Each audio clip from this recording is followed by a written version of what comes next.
جی السلام علیکم۔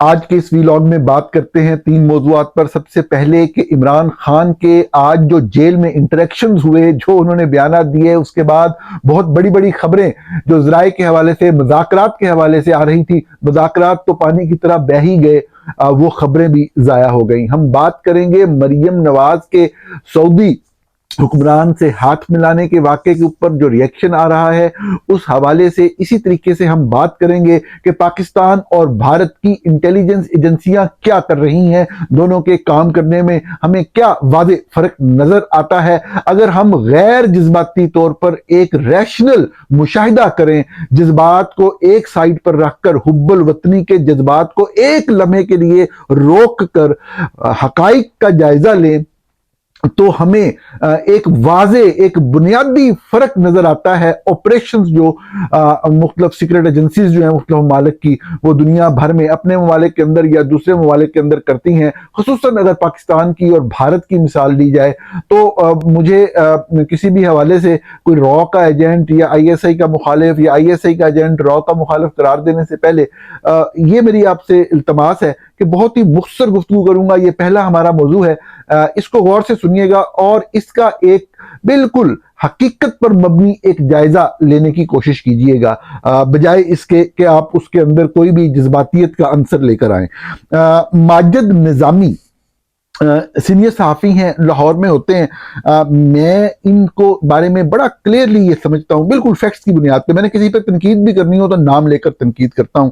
میں سمجھتا ہوں اس وقت پاکستان میں جو صحیح معنوں میں لوگ کام کر رہے ہیں، تحقیقاتی کام کر رہے ہیں، سب سے میرے خیال میں سر فہرست ہے ماجد، اور بہت ہی فیکٹ بیس، انویسٹیگیٹو بیس کام کر رہے ہوتے ہیں۔ تاریخ کا بڑا اچھا مطالعہ، میرے جیسے لوگوں کو یہ ہوتا ہے کہ 2-4 اسٹوریاں نکال ہی لیں تو تاریخ کا بیک گراؤنڈ ہی پتہ نہیں ہوتا۔ ماجد کی بڑی جو ہے نا ریڈنگ اسٹڈی جو ہے بہت اچھی ہے، ہسٹری کا بڑا مطالعہ ہے، اور یقیناً کنیکشن ایسے لوگوں سے ہیں جو کہ ویل پلیسڈ ہیں، جس کی وجہ سے وہ بالکل ایکوریٹ بات کر رہے ہوتے ہیں، تاریخی حوالہ بڑا زبردست طریقے سے دے رہے ہوتے ہیں۔ انہوں نے ماضی میں بھی کچھ ایک حوالے سے رپورٹنگ کی، اور اس کا انہوں نے ابھی دوبارہ ذکر کیا، اور دوبارہ ذکر انہوں نے اس لیے کیا کہ جس طرح کی خبریں وہ کرتے چلے آ رہے تھے اس حوالے سے جو ہے وہ واشنگٹن پوسٹ نے بھی اور گارڈین نے بھی بہت تفصیلی آرٹیکل لکھے، مضامین لکھے، خبریں کی، اور وہ بیسیکلی انہی کی خبروں کی انڈورسمنٹ تھی۔ تو ان کے خبر کرنے کے بعد، ان کے کوئی ٹویٹ کرنے کے بعد، میں نے اس ٹویٹ پہ ایک کومنٹ کیا، جس کے بعد مجھے بعض دوستوں نے کہا کہ آپ ان پہ تنقید کر رہے ہیں۔ میں تنقید نہیں کر رہا، نہ ماجد نظامی صاحب پہ تنقید کر رہا تھا اپنے جواب میں، نہ ہی ان کی خبر کے اوپر تنقید کر رہا تھا۔ خبر کا جواب خبر سے دیا، فیکٹ سے دیا جا سکتا ہے۔ آئی ڈونٹ ہیو فیکٹس نا۔ تو مجھے اس موضوع پہ تھوڑا سا میرا ایک مختلف نقطہ نظر ہے، جو موضوع ہے خبر کا۔ موضوع تو سمجھ رہے ہیں، اگر آپ اس کے اوپر بات کرتے ہیں تو وہ کسی صحافی کی خبر کے خلاف یا صحافی کے خلاف بات نہیں ہوتی۔ صحافی میرے خیال میں بہترین صحافی ہیں ماجد نظامی صاحب۔ انہوں نے جو ٹویٹ کیا ایک، میں وہ پڑھ کے سنانا چاہتا ہوں، اور پھر ہم اپنے موضوع کے انٹیلیجنس ایجنسیز کیسے کام کرتی ہیں اس کے اوپر گفتگو کا آغاز کرتے ہیں۔ ٹویٹ سنیے گا جی۔ ماجد نظامی لکھتے ہیں، کراچی میں ٹارگٹ کلنگ میں مارا جانے والا جیش محمد کا عبدالزاہد عرف ابراہیم ظہور مستری ہو، نواب شاہ میں قتل ہونے والا لشکر طیبہ کا سلیم رحمانی ہو، راول پنڈی میں فائرنگ سے مرنے والا حزب المجاہدین کا بشیر احمد پیر عرف امتیاز عالم ہو، ڈسکا میں مارے جانے والا شاہد لطیف، راولہ کوٹ میں قتل ہونے والا لشکر طیبہ کا محمد ریاض عرف ابو قاسم کشمیری، لاہور میں ٹارگٹ کلنگ کا نشانہ بننے والا ملک سردار سنگھ عرف پرمجیت سنگھ پنجوار، گزشتہ 2 سالوں میں ملک کے مختلف علاقوں میں ہونے والی ٹارگٹ کلنگ کی رپورٹنگ پر دوستوں کی شدید محبت کا بھرپور سامنا بھی کرنا پڑا، لیکن بعد ازاں حکومت پاکستان نے خود ان میں سے کئی واقعات کو تسلیم کیا اور بھارتی خفیہ ایجنسی را کو ذمہ دار ٹھہرایا۔ آج ایک بار پھر یہ ہوش ربا معاملات برطانوی جریدے دی گارڈین کے تفصیلی آرٹیکل میں سامنے لائے گئے ہیں۔ ایک ایک حرف جو لکھا ماجد نظامی صاحب نے وہ 100% درست ہے، اور یہ ان کی رپورٹنگ تھی، بالکل انہوں نے کی، اور واقعتاً جب وہ جو کہہ رہے ہیں دوستوں کی شدید محبت، یہ وہ کہنا چاہ رہے ہیں کہ ان پر تنقید کی گئی۔ کہ شاید ایسا نہیں ہے اور شاید وہ مطلب ہے کہ راہ کے اوپر الزام لگا رہے ہیں، لیکن یہ ہے کہ ان کی خبر تھی اور خبریں درست بھی تھیں، اور اب انٹرنیشنل میڈیا وہی والی رپورٹنگ جو ہے وہ کر رہا ہے۔ تو یہ تو ایک بات ہے، لیکن آپ میں سے لوگوں کو عجیب لگے گا کہ میں اس ٹویٹ کو ایک لمحے کے لیے چند فکرے دوبارہ پڑھتا ہوں اور میں آپ کو اپنا موضوع بتاتا ہوں کہ کراچی کی ٹارگٹ کلنگ میں مارے جانے والا جیش محمد کا عبد الزاہد عرف ابراہیم۔ اب جیش محمد کون ہے؟ یہ جیش محمد جو تنظیم ہے، کیا یہ نارمل تنظیم ہے؟ کیا یہ کوئی صرف مذہبی تنظیم ہے؟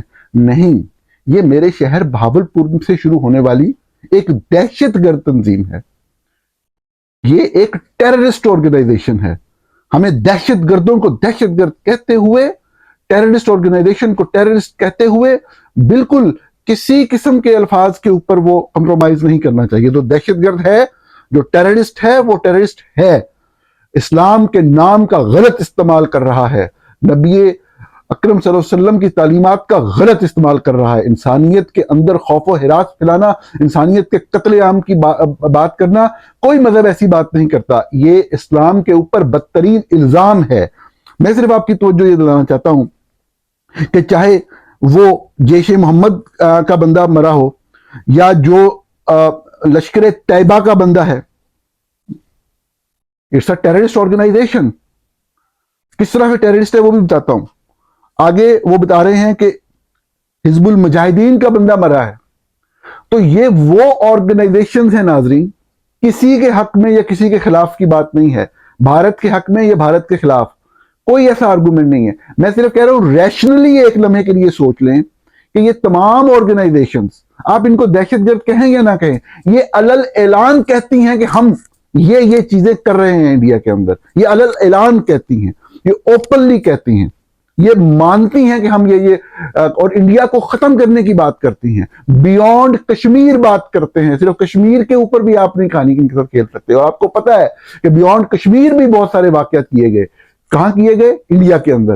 میں صرف آپ سے یہ پوچھ رہا ہوں کہ انڈیا جو ایک ملک ہے، جو ایک ریگولر کنٹری ہے، اگر ان کے ملک کے اندر اس طریقے سے دہشت گردی کی گئی ہو اور دہشت گرد انوالو ہوں، اور ایسے انوالو ہوں کہ سامنے بیٹھ کر کہہ رہے ہوں کہ جی ہم نے کیا ہے، ہم آئندہ بھی کریں گے، جب یہ والی سٹیج ہو تو کیا اس سٹیج کو کوئی بھی ملک برداشت کرے گا؟ کیا ان کی جو بھی ایجنسیز ہیں کیا وہ برداشت کریں گی؟ ناظرین، میں رول اور لا کے اوپر نہیں جا رہا، لا بالکل یہی ہے کہ اگر ایسا ہوا بھی ہے تو آپ قانون کو ہاتھ میں نہیں لے سکتے، آپ ایکسٹرا جوڈیشل کلنگ، پہلا تو قانون کی بات اگر کریں تو پہلی بات تو ایکسٹرا جوڈیشل کلنگ، کورٹ گرفتار ہو بندہ، اس کا پروسیس چلے اور وہ مارا، اس کو ایک پروسیس کے تحت جو بھی سزا بنتی ہے دی جائے، نمبر 1۔ نمبر 2، ایک ملک دوسرے ملک کے اندر جا کے آپریٹ نہیں کر سکتا۔ میں کبھی بھی اس چیز کو جسٹیفائی نہیں کروں گا، آئی ایم ناٹ سیئنگ دس، یہ رانگ ہے، آن آل لیول رانگ ہے۔ جیسا میں نے عرض کیا کہ مجھے ماجد نظامی صاحب کی تو بڑے زبردست صحافی ہیں، ان کی خبر سے کوئی مسئلہ نہیں، میں صرف ایک موضوع کی طرف آپ کی توجہ دلانا چاہ رہا ہوں کہ یہ جو دہشت گرد ہیں، جو ہم نے خود پالے، جو خود ہم نے پیدا کیے، جو بعد میں ٹی ٹی پی بن گئی، ہم سے تو نیک محمد بھی نہیں مارا گیا، نیک محمد کے بعد آنے والا بھی جو ٹی ٹی پی کا سربراہ تھا وہ ڈرون حملوں میں ہی مرے نا، دوسرے ممالک نہیں آ کے مارے نا، ہم سے تو نہیں مرے۔ تو یہ جو دہشت گرد ہے انہیں ہم کہاں استعمال کرتے ہیں؟ میں آپ کو فیکچول واقعہ بتاتا ہوں۔ اکتوبر 2017 میں اسلام آباد شہر کے اندر میرے اوپر ایک حملہ کیا گیا، مجھے شدید مارنے کی کوشش کی گئی، شدید زخمی کیا گیا۔ آپ میں سے کچھ لوگ اس بارے میں جانتے ہوں گے۔ میں آپ کو فیکچول واقعہ بتا رہا ہوں کہ میرے ساتھ افسر پولیس کے لوگوں کا رابطہ تھا، حکومتی ایجنسی کے لوگ بھی آتے تھے، پولیس کے لوگ بھی آتے تھے، جب میری صحت ٹھیک ہوئی میرے سے انویسٹیگیٹ کرتے تھے۔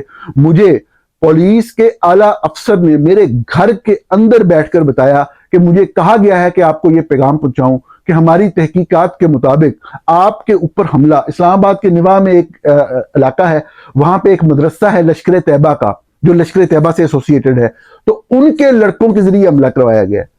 تو میں نے کہا میری تو لشکر طیبہ سے کبھی کوئی معاملہ نہیں، بلکہ ان کے کچھ لوگ تو میرے سے ملتے بھی ہیں کبھی آفس میں آ کے، جس طرح میڈیا سے لوگ مختلف آرگنائزیشن کے ملتے ہیں، تو میری تو ان سے کوئی مخالفت دشمنی تو نہیں ہے۔ تو ان سے کس نے حملہ کروایا ہے؟